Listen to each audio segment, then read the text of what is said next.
soka wanakusikia kwa sasa. Sakata la Alan Okello nalijua. Sakata la Alan Okello mimi mwenyewe naliona kama unavyoliona wewe kwenye mitandao. Nimeona sehemu mbalimbali wakiona mposti Alan Okello. Cha msingi na hiyo nikasema Simba taarifa zake huwa sio rahisi kama wanavyodhani kuzitoa kama hivyo unavyoona wewe, lakini naweza nikasema Alan Okello ni mchezaji mzuri. Kwa hiyo mashabiki wa soka waendelee kusubiria kama atasajiliwa Simba, taarifa zitakuwa wazi. Sasa kiongozi, hawezi ukatupa dondoo kidogo kwa mbali, kwa sababu nimesikia kwamba klabu ya Simba wao ndo walikuwa wa kwanza kuingia pale Vipers FC na kutoa ofa yao. Vipi kuhusiana na majibu ya mwenyewe Alan Okello au meneja wake? Kitu ambacho naweza kusema, Alan Okello alikuwa katika mipango ya kocha Wadudans. Ndio.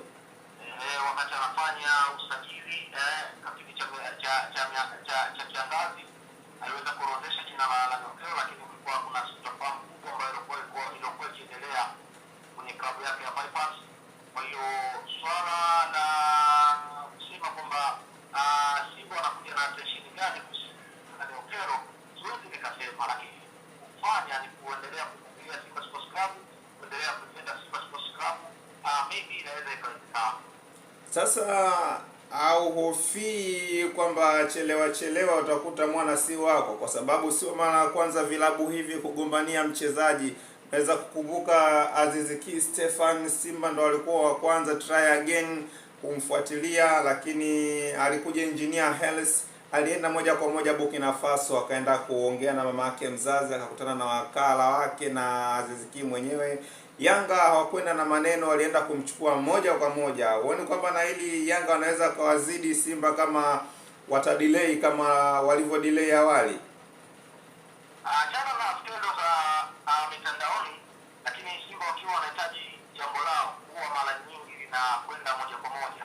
Kwa hiyo kama uliona wachezaji kwamba watu walikuwa wanasema kwamba Simba wanahitaji, wakaenda kwa wazazi wao, wakaenda kwa meneja wao, wakachukua, hilo jambo si kweli.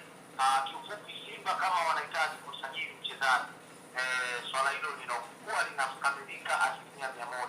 Hakuna haja kuna kona useme kwamba sijui namna gani vipi sijui. Zote zile ndo ambazo ulizokuwa unaziona au wachezaji waliokuwa umeona wamesajiliwa hapa Tanzania walikuwa wanahusishwa na klabu ya Simba na kusajiliwa Simba, hao hawakuwa katika matakwa ya Simba Sports Club. Kwa kifupi, Simba wakihitaji mchezaji huo wanafasi, na hakuna mchezaji ambaye anakataa kucheza kwenye klabu ya soka. Kwa hiyo kiongozi, tukae na kujua kwamba Alan Okello tutamuona katika viunga vya Msimbazi hivi punde. Kwa sasa siwezi nikakuaminisha hivyo, kwa sababu swala hilo lina mamlaka husika, wapo ambao wanaotakiwa kuzungumzia swala hilo pindi linapokuwa limekamilika.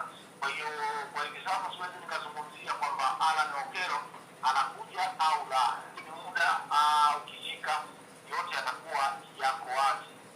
Haya, asante kiongozi. Nadhani wapenzi wa soka Tanzania, wadau wa mpira wamekusikia, na matumaini makubwa basi yatakuwa kwa wanasimba endapo Simba kama itafanikisha swala la Alan Okello. Nikutakie majukumu mema kiongozi. Nashukuru sana. Haya.